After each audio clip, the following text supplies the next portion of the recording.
and welcome to this training on serving voters with disabilities in Florida's polling places. As poll workers, you are key to the successful administration of elections in our state. It is important that you have the information you need to operate elections that are accessible to everyone who is eligible to vote. As you know, it is vital to the health of our democracy that all eligible voters have the opportunity to exercise their right to vote.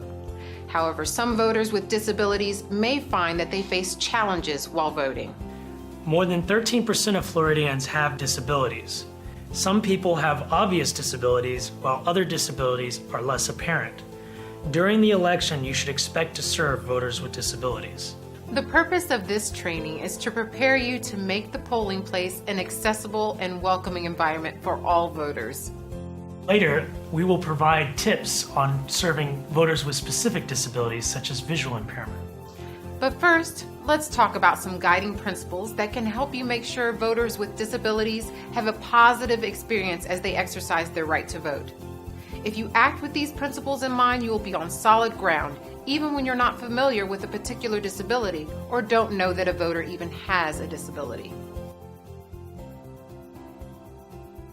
This is the common thread in everything you'll hear today. Treat every voter with dignity and respect. Assume that voters with disabilities are as capable as you are, and while performing your duties, show the qualities and values that exemplify professionalism. After all, isn't this how we all wish to be treated? The words we choose reflect our attitudes and values. That's why it's important to use person-first language when referring to people with disabilities. Person-first language puts the person before the disability. For example, use the term people with disabilities rather than the disabled or disabled people. If a voter is blind, she is a person with a visual impairment, not a blind person. If you're not sure what term to use, that's okay, because labels are not necessary anyway. For example, if you want to tell a coworker that a voter needs assistance, you can say, "Please go help that woman in the blue shirt," or "Please help the man who is using the wheelchair." Of course, it's important to welcome all voters with a smile and a polite greeting. However, some voters may prefer or need you to communicate with them in writing or through assistive devices. Other voters may enter the polling place and the polling booth with a companion to assist them or an interpreter for communication. Speak at a normal speed and volume directly to the voter, not to the companion or interpreter. Do not shout. Shouting is unprofessional and makes it harder for the voter to understand what you are saying. Even if the voter has an interpreter, look at and speak directly to the voter. Some voters use assistive devices to help them access the polling place. An assistive device can be anything from a wheelchair or scooter to a cane, special eyeglasses, or a hearing aid. Some voters will use computer software or hardware to communicate or make choices. You should treat these devices as an extension of the voter. Do not touch a voter's assistive device unless the voter asks you to. Although you may think you are being polite or helpful, many people with disabilities do not want or need assistance. If you try to help a voter without asking first, it may be perceived as disrespectful or as a violation of a voter's personal space. Do you need any assistance with that? Everything, yes. Okay. Some voters may enter the polling place with a service animal. It is important to remember that service animals are not pets. They are trained to provide specific types of help for individuals with disabilities. In the polling place, the service animal is on the job and must not be distracted, so do not interact with the animal in any way. Think of the service animal as an extension of the voter, just like an assistive device. In some cases, you may not be able to tell why the voter has a service animal. Do not ask for that private information. By the way, service animals are not required to wear an identification badge, harness, sign, or symbol. A lot of people assume that they can come up and pet Ranger, but Ranger is working. I need his attention to be focused on me. Allow the voter to proceed with the service animal so long as the animal is under control and not a threat to anyone. All voters have the right to make choices and maintain their privacy. Some voters with disabilities may want assistance in the polling place, others may not. Tell every voter, if you need help with anything, just let me know. If the person does not choose to have assistance, respect that choice. It is disrespectful to try to help someone who does not want help. However, if the voter requests help, provide it without judgment. People need to be patient and listen to what I have to say. A voter is not required to disclose any information about his or her disability. Do not judge the abilities of the voter or ask why the voter needs an assistive device, service animal, or other accommodation. I can navigate around the room just fine, but I need large print in order to read. I'd rather not be asked why. I'm uncomfortable talking to strangers about my disability. You may be concerned that it is difficult to know when and how to help voters with disabilities. This difficulty is easily solved if you politely make your help available to everyone. Thanks for coming out today. Please let me know if I can help you with anything. Of course, before voters even come to the polling place, we can do a lot to increase their access and provide a more positive experience. Here are some steps we can take to provide safe, convenient access for voters with disabilities. Post signs that give voters with disabilities information they need to access the polling place. Create a clear path to all parts of the polling place so voters can have safe access. Make sure furniture and equipment is accessible to all voters, including those who use a wheelchair or other assistive device. And have accessible supplies ready for voters with various disabilities. Let's talk about signage. In addition to signs directing all voters to the proper location, signs will be needed to direct voters with disabilities to the accessible parking, ramps, and an accessible path to the polling room. Signs should be highly visible, and they should be simple and clear as possible. It is also vital that the voters have a clear path to all needed areas within the polling place. This includes walkways, the sign-in area, and the polling booth itself. Remove furniture or other obstacles that could make it difficult for a voter who uses a wheelchair or other mobility device, such as a cane, to move about safely. Clear a path wide enough for a voter walking beside a companion or with a service dog. Keep cords, cables, wires, and other tripping hazards out of the way. So, how will you know whether a path is accessible? Put yourself in the voter's place. If you had a visual impairment or limited mobility, would you have difficulty going through, up or down a pathway, step, ramp, threshold, or curb, or in and out of the polling place or room? Also, make sure that voters who use a wheelchair or other mobility device can access the sign-in table and voting booth. The layout of the furniture is really important. I once ran into a table while trying to get to the voting booth. Finally, make sure that accessible voting supplies and equipment are readily available and that you know how to use them. Commonly needed supplies include sample ballots in alternative formats, such as large print or braille, and the Declaration to Secure Assistance form. You may need pens and paper for voters who prefer to communicate in writing, as well as extra chairs for voters with limited mobility or endurance. Of course, accessible voting machines are of the utmost importance. Touch screens and other accessible marking devices allow citizens to vote with little or no assistance and in privacy.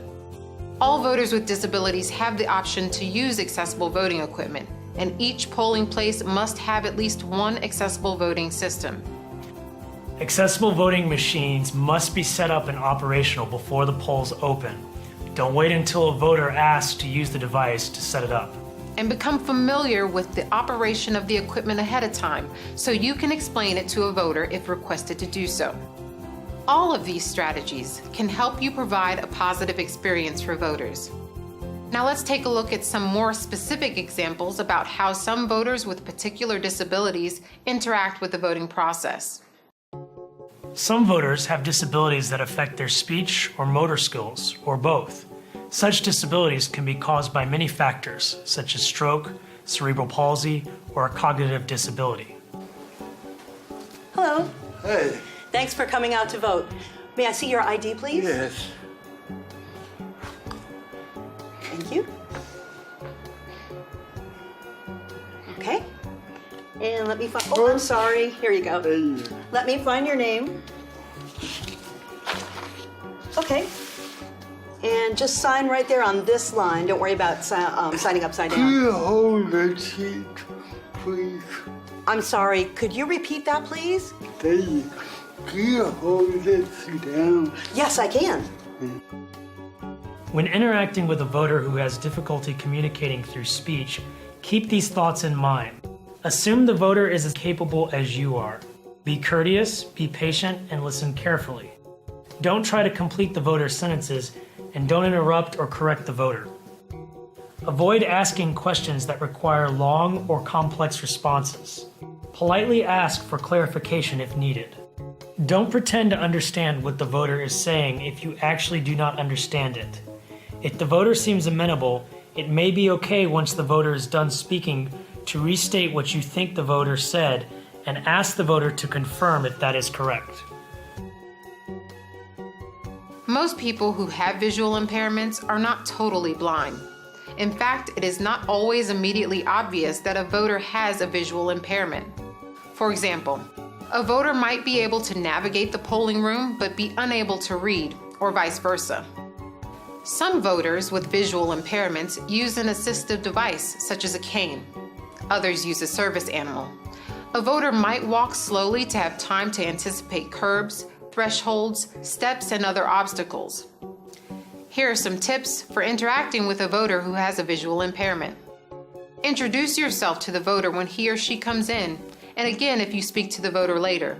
Ask permission before guiding the voter or moving his or her assistive device. If you receive the voter's permission, describe what you will be doing. You have a large print ballot? Absolutely. Do you need any assistance? Yes, please, that would be great. Okay. Just tell me what you'd like me to do. Get on to my left-hand side. Certainly. Thank you. Okay. And just guide me there.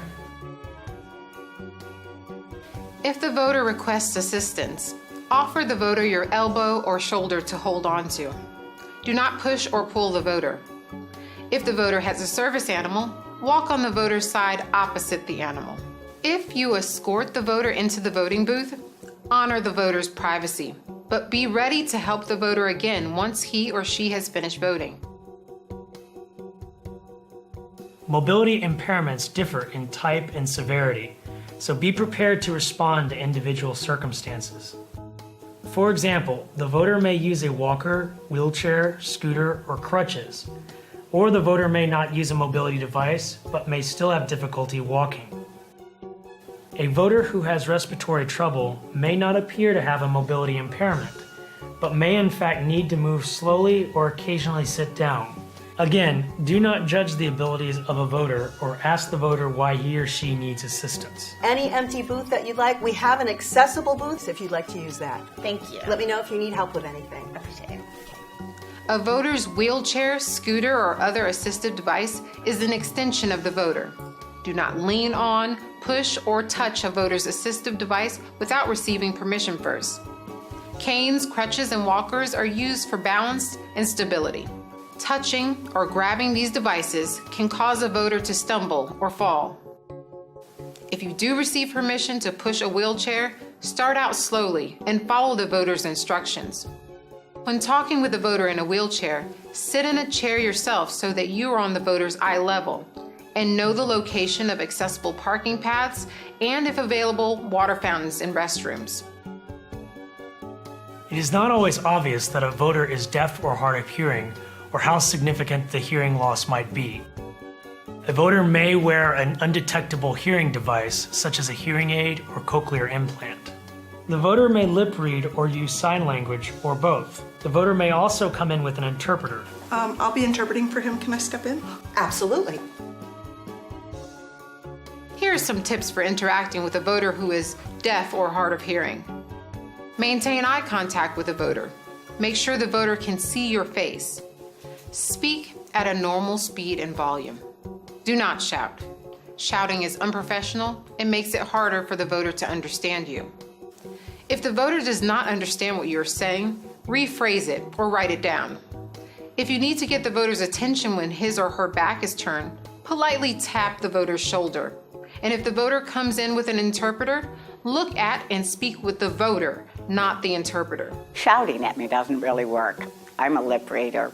If you shout at me, it's going to change the entire expression of your face, and I won't have any idea of what you're trying to say to me. Besides, nobody likes to be shouted at. Sometimes it can be challenging to know whether a voter has a disability or whether the voter wants help. Some disabilities are not visible to a poll worker. For example, some voters have cognitive disabilities. Some voters with service-connected disabilities or post-traumatic stress disorder have a service animal to assist or comfort them. Others have epilepsy, and their service animal can alert them to an impending episode. If you keep in mind the principles we mentioned at the beginning of this video, you'll be prepared to serve voters who have hidden disabilities. Ask every voter if and how you can assist. Provide assistance without judgment. Be willing to do whatever is reasonably possible to help. And remember to treat everyone equally and provide the best possible service to all voters. Florida is fortunate to have dedicated poll workers to help ensure that our elections are accessible and that voters have a positive voting experience. All voters, including those with disabilities, rely on your commitment to treating them with dignity and respect and supporting them as they exercise their fundamental right to vote. Thanks for coming out today. If you have any questions, please ask your training facilitator.